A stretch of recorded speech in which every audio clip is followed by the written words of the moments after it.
안녕하세요. 영화 이야기 오늘 두 번째 이야기를 나누려고 합니다.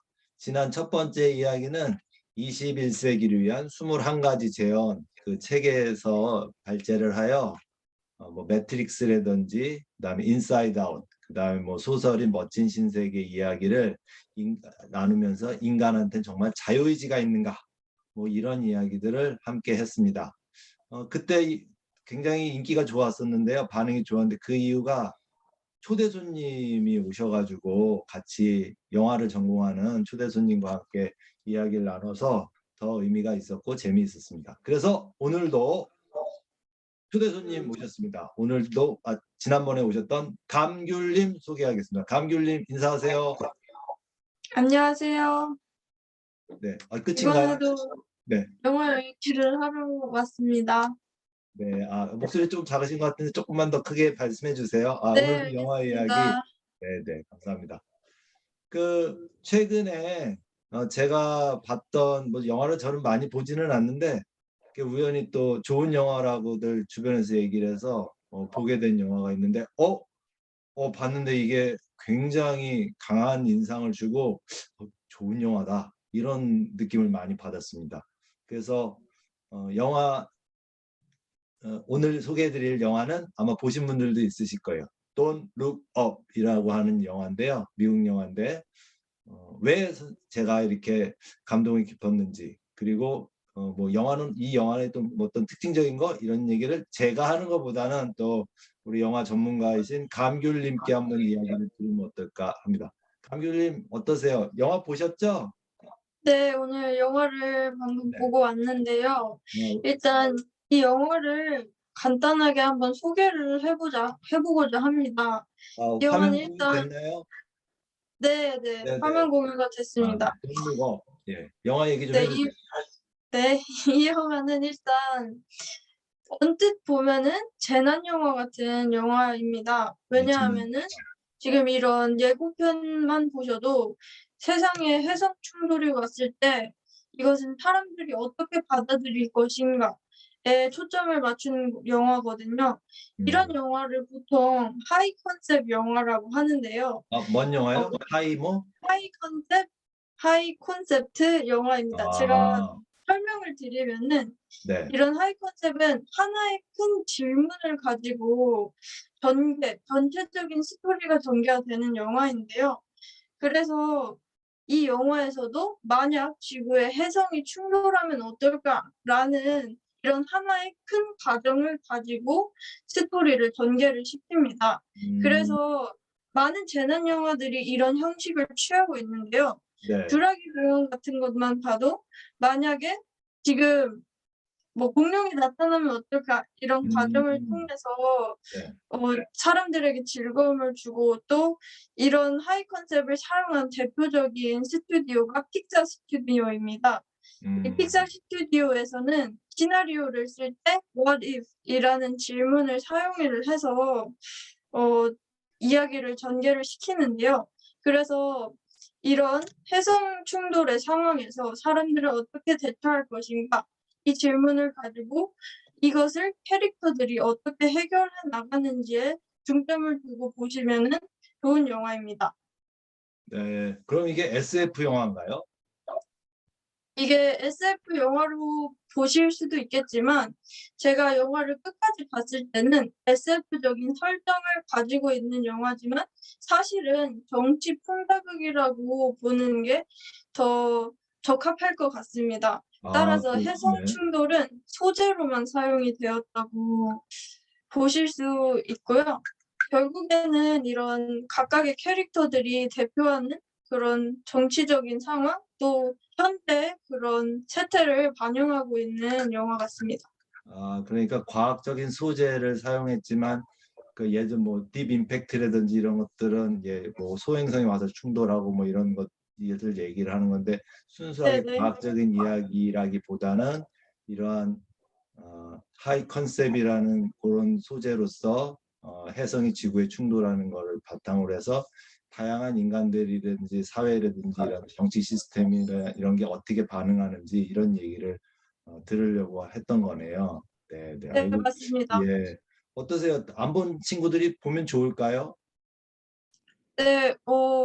이런 뭐 그전의 재난 영화들은 이 재난이 덮쳤을 때 뭐 어떤 사람들이 피해를 받고 이 사회는 어떻게 지구가 어떻게 영향을 받을 것인가에 중점을 두었다면, 이 영화는 이 사회가 어떻게 대처할 것인가를 조금 더 중점적으로 두고 있고, 최근에 있는 그런 미디어를 통해서 이런 소행성 관련된 뉴스가 어떻게 변질되고 또 어떻게 음, 가공되는지를 잘 보여줬기 때문에 이런 반응에 더 주목을 하시면서 보면 좋을 것 같습니다.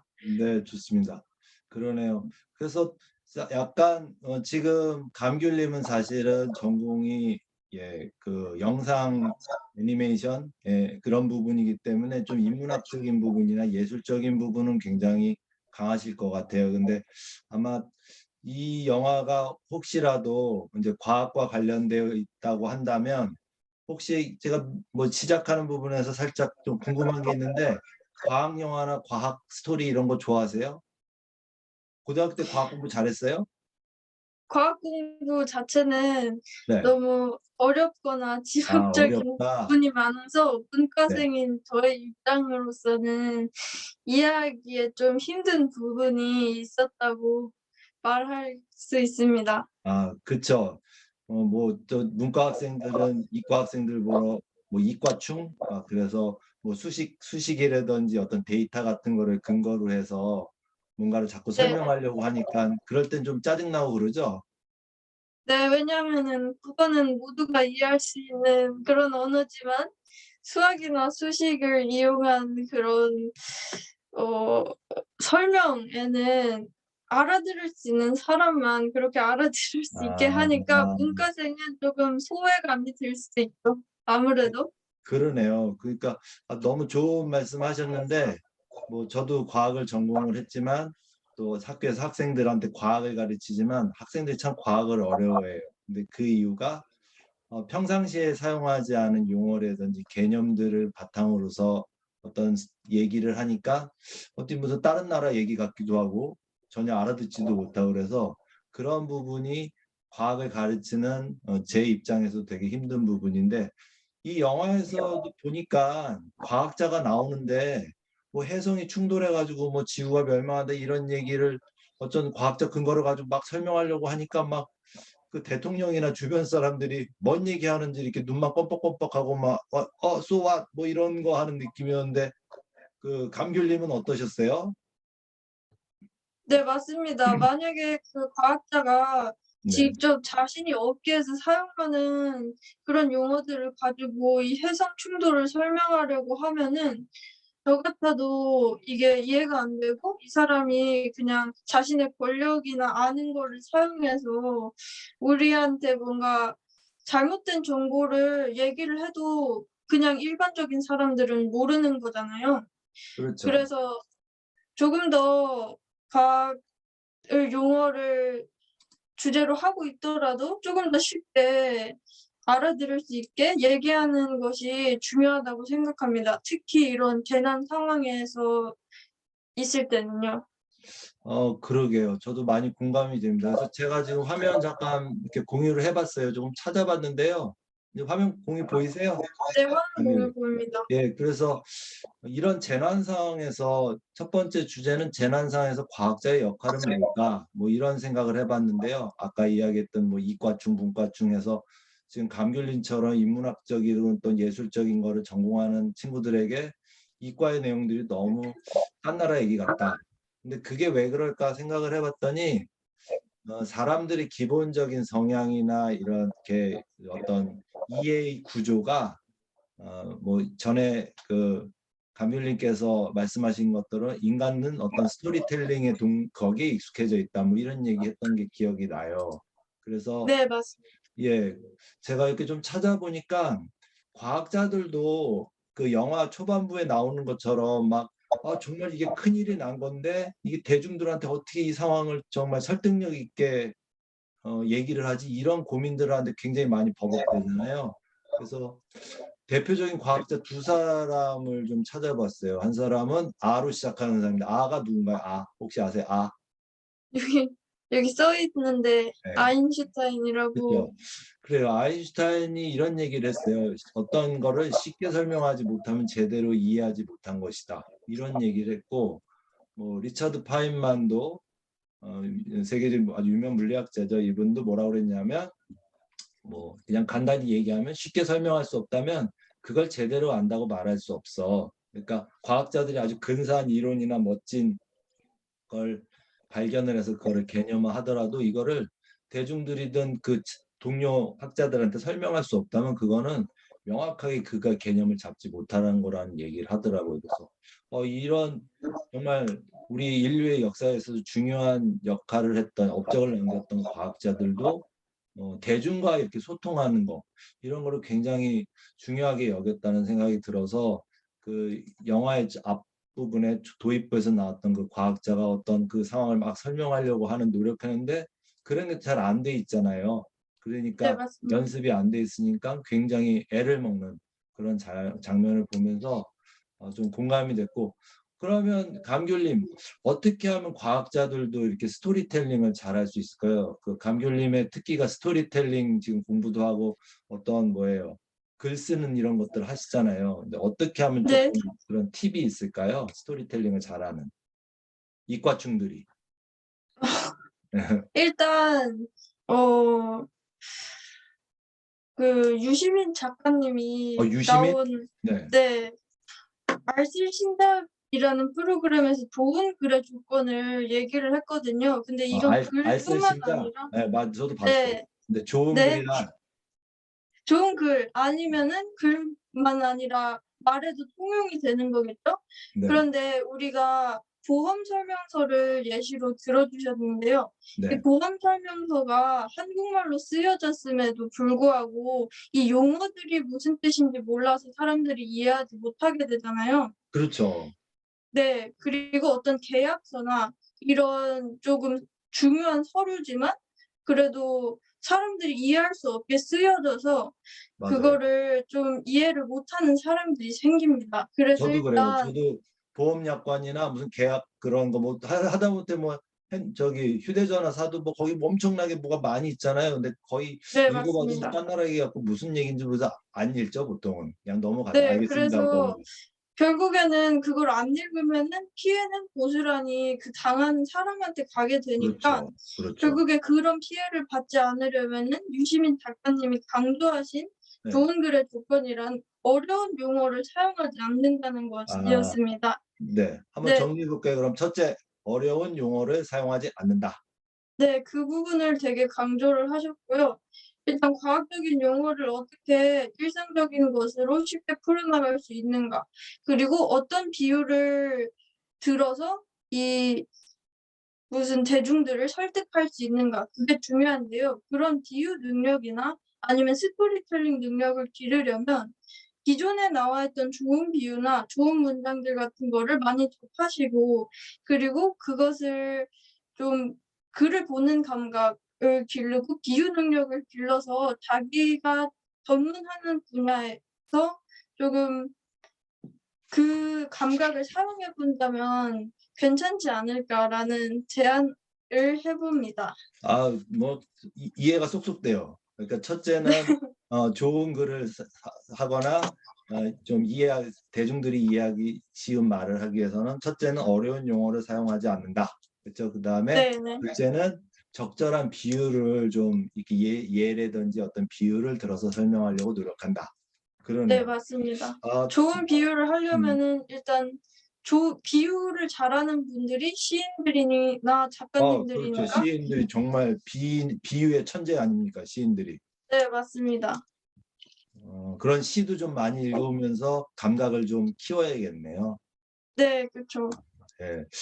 저도 학생들 가르치는 교사로서 매일 뭐 과학책이나 이런 전공 서적만 보지 뭐 시집을 한번 이렇게 펴가지고 보지 못한 게 많이 반성이 되네요. 그래서 좀 그런 것도 좀 폭넓게 읽어야 되겠다는 그런 오늘 각오를 한번 해봅니다. 각오. 네. 네. 네, 역시 이런 쪽에 전문가시가 맞으시네요. 좋습니다. 그래서요. 제가 지금 화면에 한번 해볼게요. 뭐 여기 영화에 보니까 뭐 세서미 스트리트에도 출연해가지고 그 과학자가 아이들한테도 막 설명하잖아요. 근데 뭐 처음에 출연했을 때는 설명하는 게 조금 어눌하고 그러더니 나중에 출연할 때는 또 굉장히 이렇게 아이들 유아의 눈높이에 맞게 설명하고 있다는 걸 보니까 지금 감귤님께서 얘기하신 어려운 용어를 사용하지 않았고, 두 번째는 좋은 비유를 들어주면 좋겠다. 그러면 정말 꼬마애들한테도, 과학을 잘 모르는 꼬마애들한테도 설명할 수 있겠다는 생각이 드네요. 저도 그런 생각이 들었고, 그래서 저는 뭐 학교에 있으니까 이런 것들 한번 생각을 해봤어요. 이렇게 이번에 본 영화를 가지고 뭐 한번 아이들이랑 같이 토이도 영화 보고서 이제 얘기를 나누고 싶어서 뭐 이런 거 하면 어떨까 생각이 드는데요. 만일 당신이 과학자라면 대통령을 비롯한 정치가와 그 시민들한테 지금 해성이 지구 충돌이 하는 건데, 이런 위기 상황을 정말 어떻게 이해하기 쉽게 직관적으로 쉽게 설명하겠습니까? 뭐 이런 거 수업 시간에 하면 아이들이 조금 어, 과학을 전공하는 아이들도 이런 감각을 좀 키울 수 있을까요? 어떠세요? 선생님 보시기에? 네, 맞습니다. 언제든 일어날 수 있는 만약 뭐뭐라면 이라는 네, 질문으로 시작하는 사고는 되게 창의적인 사고로 발전할 수 있는 가능성이 높기 때문에 네. 이런 게 과학적인 사고로도 좋고, 또 시나리오 쓸 때도 이런 질문을 한다고 말씀드렸듯이 또 인문학적인 사고를 키우기에도 되게 좋은 질문입니다. 그러네요. 그래서 제가 한번 다음 학기에는 돈 룩업 이 영화를 아이들과 본 다음에 한번 해성의 지구 충돌의 이 문제점들을 한번 과학적인 그 사실을 근거로 해서 어려운 용어를 사용하지 않고 적절한 비유를 들어서 한번 설명해 보게끔 하는 그런 활동을 한번 해보려고 합니다. 또 우리 감귤님께서 제 수업에 또 자신감을 주시네요. 수업에 대해서 감사합니다. 네. 네, 감사합니다. 그 다음에 이제 제가 두 번째 주제로 생각했던 거는 과학의 본성에 대해서 이 영화는 얘기하고 있다, 그 생각을 했어요. 근데 저는 이제 과학을 전공하는 사람들이니까 도대체 과학이란 뭔가, 과학의 본성은 뭔가, 이런 것들을 좀 배우기도 하고 생각해 봐서 두 가지 관점에 대해서 좀 얘기해 보려고 합니다. 첫 번째 과학의 본성, 첫 번째는 관찰을 근거로 한다는 겁니다. 그러니까 우리가 보는 것은 믿는 것이다 해서 토마스 베이컨이 이 얘기를 하죠. 경험주의 철학자인. 그래서 관찰이라는 거는 내 오감을 사용해서 어떤 것들을 내 인지 구조로 들이는 거잖아요. 그래서 보이지 않는 거 또는 관찰에 근거하지 않은 거는 과학에서는 좀 인정하지 않는 거죠. 지금 그냥 우리가 인문학에서는, 철학이나 심리학에서는 정신이라고 얘기하지만 정신이라는 걸 우리가 직접적으로 볼 수는 없잖아요. 간접적으로 무슨 뭐 MRI 사진을 찍는다던가 뭐 뇌파를 측정한다, 이건 간접적인 거를 보지만 직접적인 관찰을 근거로 하지 못해서 아직은 정신이라는 거를 과학의 세계에서는 조금 어려운 주제로 다루고 있는데, 관찰을 근거로 한다.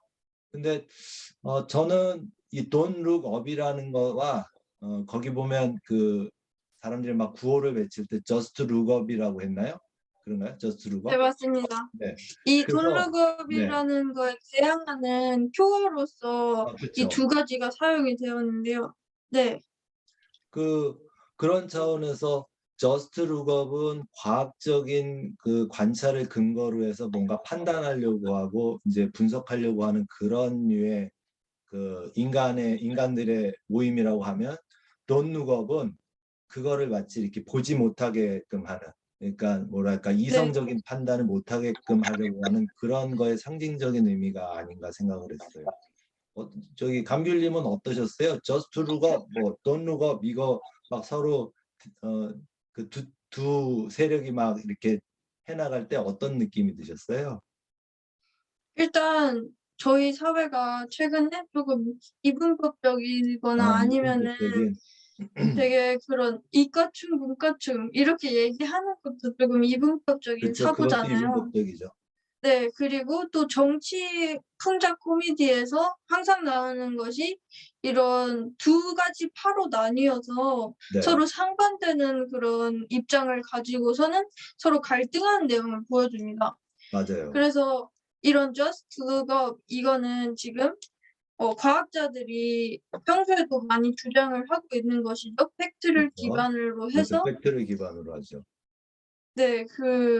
뭔가 현실의 어떤 걸 해결하려고 하는 그것과 또 정치인들은 그거를 통해서 자신들이 권력을 쥐어야 되는 거니까 어쩔 수 없이 그 현실을 조금 재단을 하거나 자신의 이익에 맞게 조금 사람들 을 마음을 사기 위해서 네. 그렇게 대중을 통제하는 그런 모습을 보여주기도 하죠. 그렇죠. 그래서 고거를 이 영화에서도 굉장히 잘 드러나는 것 같고요. 네. 그래서 네네. 예 하지만 기본적으로 저는 이 영화를 보면서 과학의 본성 중인 하나인 어쩌면 '과학이란 관찰을 근거로 한다. 그것이 어쩌면 더 진실된 것일 수 있다.' 뭐 이런 생각이 들었고요. 두 번째 과학의 본성으로서 이 영화를 본 거는 여기 보면 제가 적었죠. Scientific Peer Review라고 해서 동료 평가라는 그런 개념을 했어요. 이게 동료 평가라고 우리말로 해석하면 될까요? 네. 이게 사전에 찾아봐도 맞는 표현으로 나와서요. 네. 일단 네. 제가 아는 걸로는 그렇습니다. 네네. 그러니까 그 영화에서 보면 비즈니스맨이 한 사람 나오는데 그 사람이 인제 만든 그 계획이 있었잖아요.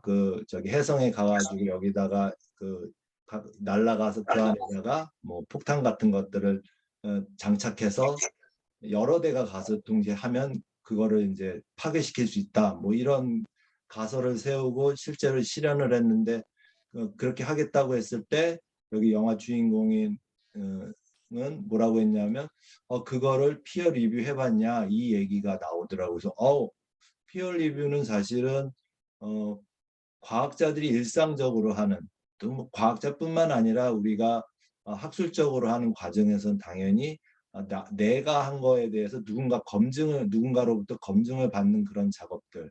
그러니까 이런 걸 뭐 또 넓게 얘기하면 집단지성이라는 생각이 들고요.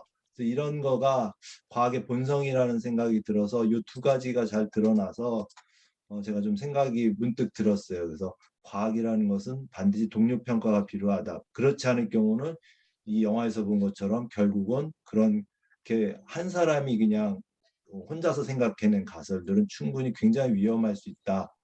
이런 생각을 했습니다. 그래서 제가 좀 찾아본 자료를 보니까 어 피어라는 거는 사실은 전문가라는 뜻이 될 것 같아요. 전문가라는 것은 여기 제가 써 있는 것처럼 전문자가 아니고 전문가라는 의미로 우리말로는 조금 생각이 들어요. 그러니까 전문자는 혼자 라는 의미고요. 전문가는 이렇게 모여 있는 집단을 전문가라고 집가자를 써서 집단을 얘기를 하는데 그래서 전문가는 개체로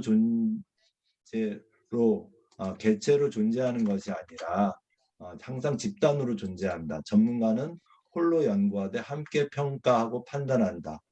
학자들이 학회를 하죠. 학술 연구 학회를 하는 를 정기적으로 갖는 이유라고 해서 공부라는 책에 엄기호 선생님이 이런 이야기를 하셨습니다. 그래서 우리가 다시 원을 들어서 과학의 본성을 두 가지 관점, 여러 가지 본성이 있지만 이 두 가지 관점을 이 영화에서는 굉장히 또 포인트로 얘기하는 부분이어서 요걸로 또 한번 좀 이렇게 드러내 보고 싶었습니다. 네. 저희가 같이 하는 게 중요하겠죠. 아무리 뭐 똑똑한 사람도 혼자 하는 것보다 누군가로부터 피드백을 받고 평가를 받는 네. 게 중요하겠죠. 네 맞습니다. 이런 동료 평가가 과학도 그렇고 특히 저희 분야에서도 자신만의 뭔가를 혼자서 이렇게 만드는 작업이다 보니까 네. 만드는 도중에 너무 자신만의 세계에 매몰되어 있고 아 너무 자기만의 얘기만 네. 하려고 하면은 그게 상대방한테 소통이 잘 안 될 수도 있습니다. 그래서 저희 과에서도 항상 자기의 작품을 발표하는 시간을 가지는데요. 프레젠테이션을 발 하겠죠. 네 맞습니다. 그래서 다른 과와는 달리 자기 혼자서 공부하고 시험 보는 것이 아니라 자기가 만든 거를 다른 사람들한테 보여주고 또 교수님한테 보여줘서 그거에 대한 크리틱을 계속 받는 거를 연습을 합니다. 그리고 아, 또 영화 시나리오 같은 거를 쓸 때도 항상 같이 책을 쓸 때도 편집자가 있고 시나리오를 쓸 때도 옆에서 동료들이 네. 항상 그거를 봐주면서 수정하는 작업을 거치고 난 그런 결과물들이 우리가 오늘날에 보는 그런 영화나 소설에도 반영이 되어 있는 것입니다. 그러네요. 그러니까 영화라든지 애니메이션이라는 게 그 순수한 창작자의 전유물이 아니고 창작자가 기본적으로 그런 컨셉이라든지 이야기는 끌고 가지만 그 안에는 수많은 사람들의 동료 평가라든지 피드백이든지 이런 걸 통해서 점점 더 완성도가 높아지는 거겠네요. 네, 맞습니다. 아, 그러면 이 동료 평가라는 거는 과학의 본성뿐만 아니라 정말 이렇게 우리의 어떤 연구라든지 우리의 삶을 좀 더 진일보시키는 그런 데 굉장히 유용한 거고 그러려면 또 그럴 것 같아요. 근데 이렇게 평가를 받으면 좀 기분 나쁘지 않나요? 뭐 아우 내가 열심히 만들었는데 자꾸 누가 내 뭐 지적질하고 그러면 좀 마음도 조금 기쁜 쓸쓸 뭐지 뭐야 안 좋아지고 네네. 화나기도 하고 그러는데 어떠세요? 감귤님은 와, 내가 진짜 멋진 작품을 이렇게 썼는데 스토리텔링을 정말 잘 썼는데 누가 막 자꾸 지적질하고 그러면 그때 기분 나쁠 것 같은데 그런 거는 어떻게 받아들이세요? 네, 그래서 실제로도 많은 동료들이나 동기들이 되게 슬럼프에 빠지기도 합니다. 왜냐하면 슬럼프, 자기는 네, 많은 시간을 들여서 열심히 만들었는데 그렇죠. 아무도 그거를 이해해 주지 못하면은 그건 되게 절망적인 일이겠죠. 그리고 실제로 우리 뇌도 진짜 신체적인 고통을 체험하는 것처럼 거절을 경험을 한다고 합니다. 아, 하지만 네, 하지만 그래도 이런 우여곡절을 통해서 좋은 작품이 결국에는 나오는 것이니까요.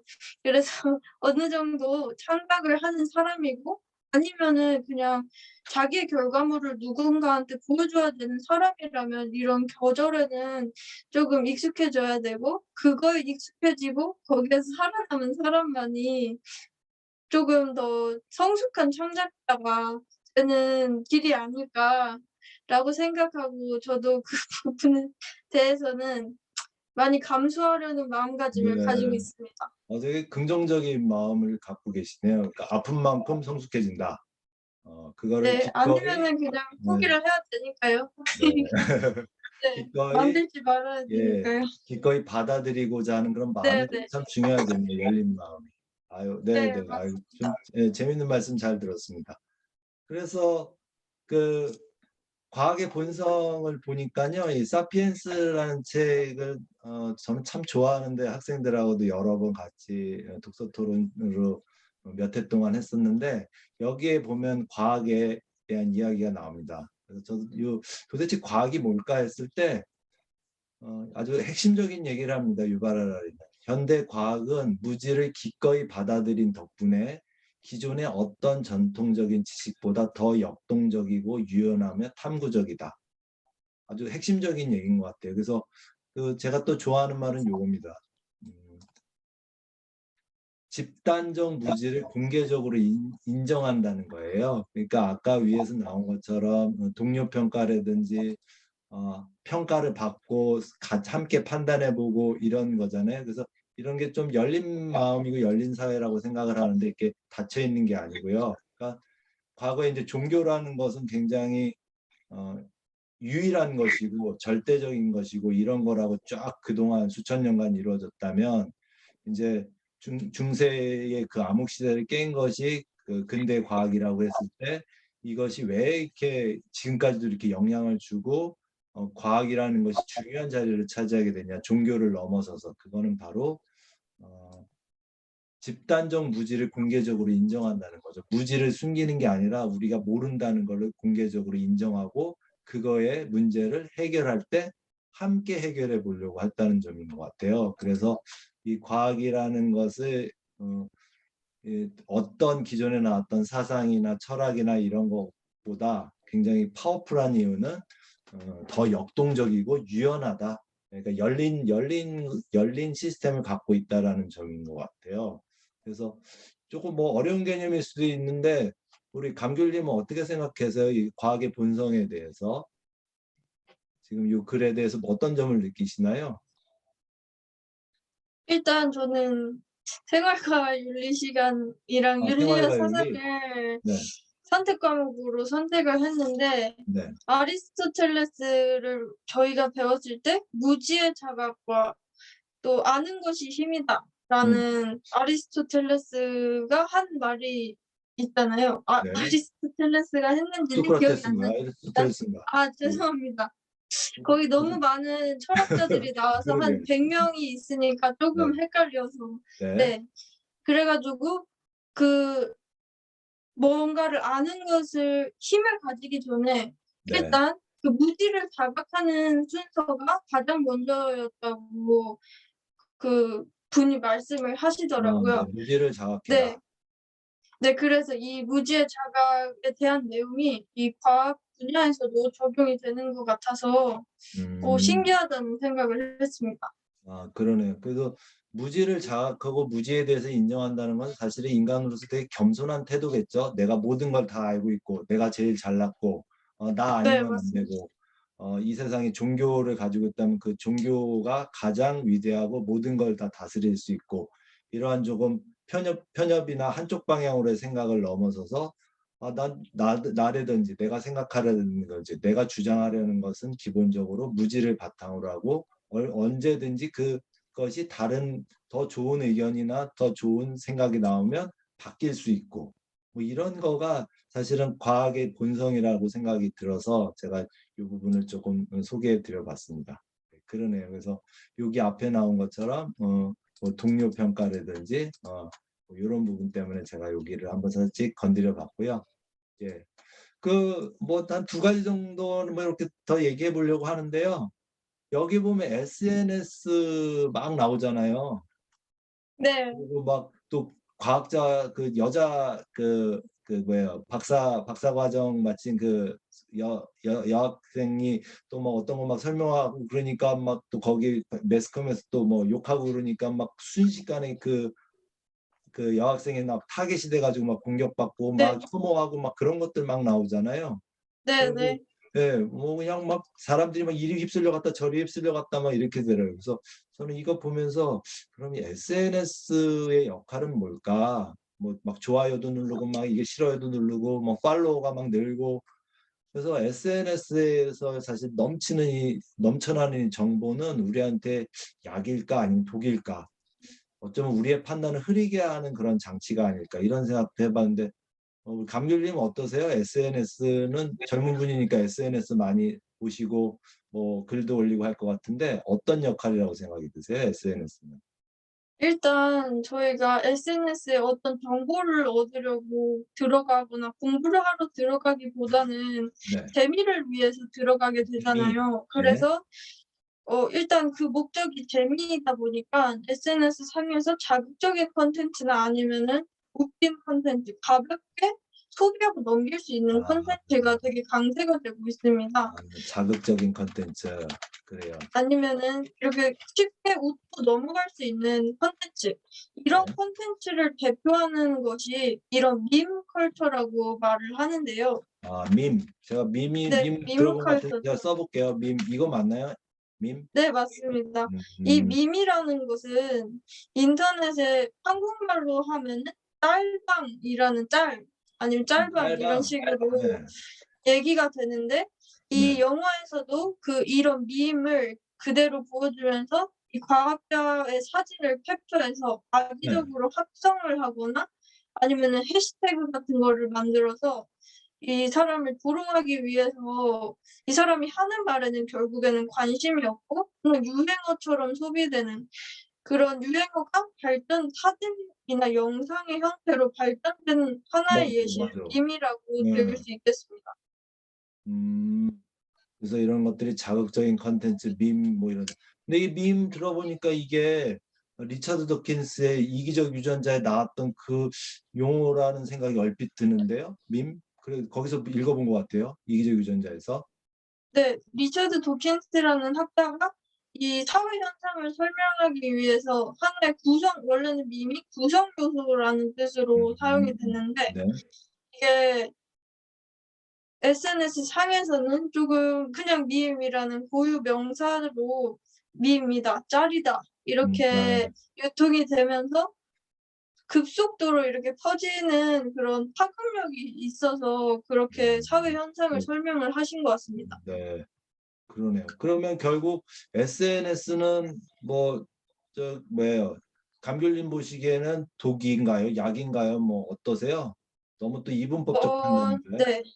현대인들이 재미를 얻을 수 있는 곳이 SNS이기는 하지만 그 속에 있는 정보들을 바로 진실로 받아들이거나 아니면 그냥 밈 같은 이런 네네. 짤방 아니면 그냥 웃긴 글을 보고선 네. 그거를 진지하게 받아들이고 이거를 누군가한테 뭐 진실을 전파하는 수단으로서 사용이 되면은 그거는 독이 되겠죠. 그래서 SNS는 그냥 재미로만 하는 그런 형태로 사용을 해 주시면은 '약이 되지 않을까.'라고 생각이 듭니다. 그래요? 그럼 이제 그런 거하고 좀 연결져서 네 번째 질문을 좀 가 볼게요. 어 지금 혜성이 지구에 충돌해서 지구의 그 생명체라든지 어떤 지구 멸망의 날이 온다는 거를 소재로 했는데 결국은 혜성이 충돌했죠, 영화상으로는. 그래서 인류가 멸망하게 되는 이런 걸로 인제 결론이 나죠. 근데 이거를 보면서 실제로 이거는 영화의 세계지만 제가 이렇게 느낀 거는 인간이 쪼끔 노력을 하고 그랬으면 이 위기 상황을 막을 수도 있었는데 네. 저희가 못 막은 거예요. 근데 그것이 어 진짜 뭐 예를 들어서 지금부터 6개월 후에 우주에서 뭔가 소행성이 날라와서 지구에 부딪힐 거라는 걸 과학자들이 알아냈어요. 그러면 이거를 정말 협심을 해서 뭔가 지구의 위기를 인류 공동의 과제로 해서 막아낼 수도 있겠지만 저는 쪼끔 부정적인 생각이 들었어요. 마치 정말 이런 상황이 뭐 정치가들이라든지 막 SNS의 그 혼란스러운 상황 그래서 거기에서 이용당하다 보면 진실된 목소리는 쪼끔 많이 축소가 되고 그 뭐랄까 거짓된 이야기들 그다음에 뭐 허황된 이야기들 말도 안 되는 유사과학 막 이런 것들이 막 떠돌면서 이 문제를 해결하는 데 힘을 못 모으고 막 흩어지는 분열되는 양상을 보일 거고 거기에서 SNS도 상당 부분 영향을 미칠 거고 그러다 보면 결국 인간이 종말하게 되는 저는 이런 좀 불안하고 어두운 미래를 예감이 됐거든요. 그래서 네. '그렇게 되지 않을까.' 생각이 드는데 어떠세요, 선생님은? 일단 예. 이게 이런 일이 실제로 일어날 것 같은 불길함이라는 거에서 이 영화 포스터에도 비슷하게 써져 있습니다. 네. 한국 영화 포스터를 보시면은 아래 문구에 뭐라고 써져 있었냐면 네. "실화가 될지도 모르는 이야기."라고 써져 아. 있었는데요. 네. 실화가 될지도 모르는 이유. 네네. 네 근데 해성 충돌은 언제나 우리에게 실화로 다가올지도 모르는 이야기잖아요. 네. 그런 의미에서 영화나 소설은 단순한 허구가 아니라 머지않아 현실로 다가올지 모르는 이야기다라는 말처럼 이런 영화나 소설에만 나왔던 개념이 실제로도 일어날 가능성이 있다는 이야기입니다. 그렇죠. 그래서 음. 사람들은 그 실현 가능성에 설득이 돼서 네. 영화의 개연성을 찾는 그런 현상이 나타나거든요. 음. 만약에 진짜 말도 안 되는 네. 이야기이면은 사람들은 아무리 영화라고 해도 "너무 말 안 돼. 이거는 볼 그렇죠. 가치가 말도 안 없어. 된다. 개연성이 떨어져." 이러면서 영화를 안 보게 될 것입니다. 하지만 이 해성 충돌처럼 실화가 될지도 모르는 이야기이기 때문에 설득력이 있다고 봤고요. 그리고 뭐 소설은 일단 어떻게 보면은 픽션의 영역이지만 이런 소설 자체가 어느 정도는 현실을 반영하고 있기 때문에 그렇겠죠. 여기에서 진실을 찾을 수 있다는 이야기를 하고 싶습니다. 그래서 이 무엇이 진실인가에 대한 물음에 대한 답을 간단히 해 보자면 그래요? 이 벌써 그 진실에 대해 예. 한번 말씀 먼저 들어보겠습니다. 예. 네. 결론을 얘기해 조금 주시면 이제 이르지만 끝내야 될 것 같다. 네. 조금 이르지만 이 과학과 이 해석 충돌이라는 것은 팩트죠. 그쵸. 그런데 이 해석 충돌에 대해서 이야기하고 있는 영화는 픽션이어서 팩트가 될 수 없습니다. 네. 결국에 사실이 될 수 없다는 얘기죠. 네. 이게 그대로 일어나진 않을 거니까요. 그렇지만 이 영화 속에서 무엇이 담겨 있다고 봤냐면 네. 저는 진실을 담고 있다고 봤습니다, 이 영화가. 진실. 네. 그래서 이 진실이라는 것은 팩트가 될 수 없겠지만 결국에는 이 사람들이 관객들이 결국에 영화를 보고서 깨닫게 되는 어떤 진실이 있다고 생각을 합니다. 그 깨닫게 진실 되는 진실. 네 맞습니다. 이게 그래서 멋진 어느 얘기네요. 정도 깨닫게 과학적인 되는 진실. 사실과는 조금 다르다고 생각이 되어서 이 부분에 대해서 말씀을 드리고 싶었고요. 결국에는 소설은 현실보다 더 깊은 진실을 담고 있다는 말을 조금 하고 싶었습니다. 제가 한번 이거 적어 볼게요. 소설은 현실보다 더 깊은 진실을 담고 있다. 뭐 제가 잘 네 이해한 맞 건가요? 네 맞습니다. 오늘의 명언인데요. 소설은 현실보다 더 깊은 진실을 담고 있다. 그러네요. 네네. 예. 그래서 그 감귤님 말씀하신 것처럼 이게 실화가 될지도 모르는 이야기인데 제가 굉장히 몰입하게 됐던 거는 이게 진짜 일어날 것 같더라고요. 이게 가상의 얘기지만 진짜 우리가 그런 위기 상황에서 인간들이 이렇게 대처할 것 같다는 생각이 들어요. 영화처럼 뭐 저 말도 안 되는 상황들이 벌어질 것 같다는 생각이 드는데 이거는 외계 행성에 의한 지구 생명체의 멸종은 뭐 일어날 수는 있을 가능성이 있죠. 근데 뭐 이게 저기 지질 시대를 보면 주기적으로 그 행성이 충돌하든지 기후가 갑자기 추워지는 이렇게 해서 그 생명체의 멸종들이 대멸종이 있었죠. 뭐 캄브리아기도 네. 있었고 그 백악기의 행성의 소행성 충돌로 해서 공룡이 완전히 멸종해 버리는 이런 상황들이 일어나겠죠. 우리 앞으로도 일어날 수 있고요. 지구의 역사에서. 그런데 그 먼 미래를 내다보지 않고도 최근에 100년 사이에 인간에 의한 지구 행성의 멸망이 일어나고 있는 거죠. 그게 바로 이제 기후 위기잖아요. 네. 점점 뭐 지구 온난화 때문에. 근데 저희는 사실은 지구 온난화라고 끊임없이 과학자들이 그 어떤 팩트를 얘기하고 데이터를 얘기하고 이렇게 하지만 일반적인 대중들은 뭐 저도 그렇고요. 우리 감귤님도 그러실 것 같은데 우리는 이렇게 많이 와닿지는 않는 것 같아요. 그게 우리의 지금 한계가 아닌가. 실화가 될지도 모르는데 우리는 너무 마치 이거는 이 일은 나하고는 관련이 없을 것 같아. 내가 사는 동안은 관련이 없을 것 같다는 말 약간 이기적인 생각도 들지만 틀림없이 인간에 의한 지구 행성의 멸망이 앞으로 일어날 거라고 하면 지금 저희가 그거에 대해서 이렇게 뭐랄까 인류 전체가 단합된 노력 그 인간 한 사람 한 사람 그 노력들이 굉장히 좀 소홀하지 않나. 뭐 유엔도 그렇고 뭐 그 세계에서 계속 기후 협약을 맺고 하는데 그게 너무 이렇게 뭐랄까 그냥 입에서만 맴도는 실천이 되지 않은 이런 부분에서 좀 많이 걱정이 됩니다. 그래서 쌤이 강결님께서 얘기하신 소설은 현실보다 더 깊은 진실을 담고 있다. 그래서 이 Don't Look Up이라는 얘기가 어떤 가상의 얘기일 수도 있지만 정말 이걸 실화일 수 있다는 거라는 거를 저희한테 땡땡땡땡 경종을 울리는 그런 영화가 아닐까 이런 생각이 좀 드네요. 어떠세요? 뭐 마지막으로 조금 감귤님께서 저희를 위해서 좀 뭔가 좋은 메시지를 주신다면 정신 차려라 이놈들아. 어 그렇게 얘기는 할 수 없겠지만 제가 뭐라고 그렇지만 그래도 일단 진실을 쫓고자 하는 것은 인간의 본성 중 하나이기 때문에 네, 진실을 사실을 탐구하는.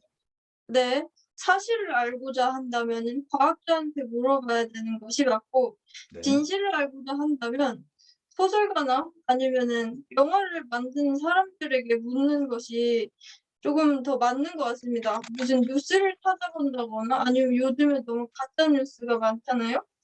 그래서 오히려 '진실은 뭘까?' 이런 생각이 든다 하면은 어떤 잘 만들어진 영화나 아니면은 명작 소설 이런 거를 많이 읽으시다 보면은 이 진실, 무엇이 진실인가에 대한 답이 조금 더 명확해지지 않을까. 지금 이 돈룩업이라는 영화도 어떤 진실을 사람들에게 말해 주는 영화이기 때문에 어 어느 정도는 이런 현실을 반영함으로써 '진실은 무엇인가.'에 대해서 답하는 또 하나의 영화라고 그렇게 감상을 하고 싶습니다.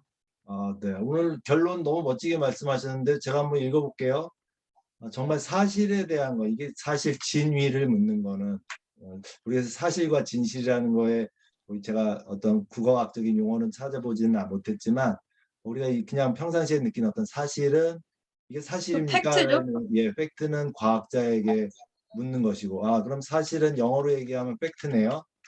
그쵸. 네, 진실은 팩트고, 예, truth이고요. 진실은 네. 트루스인가요, 그럼? 네.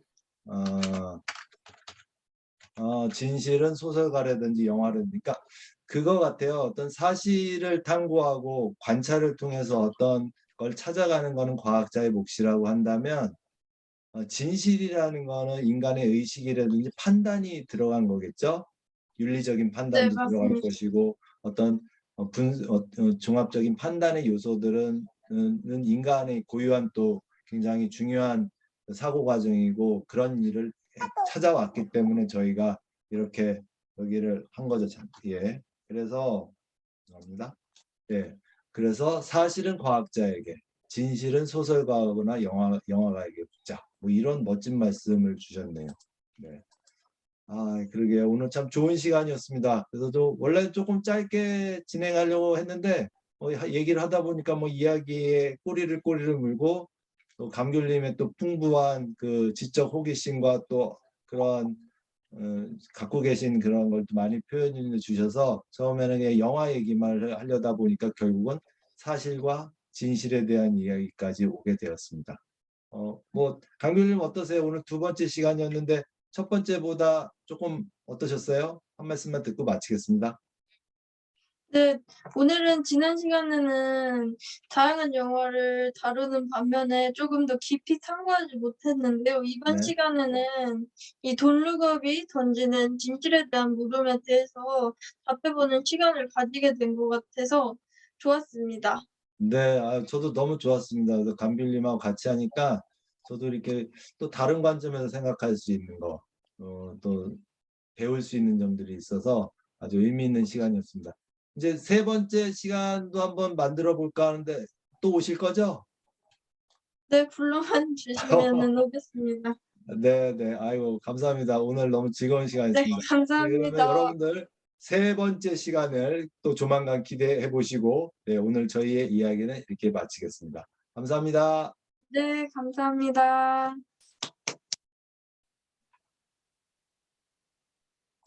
네, 아이고.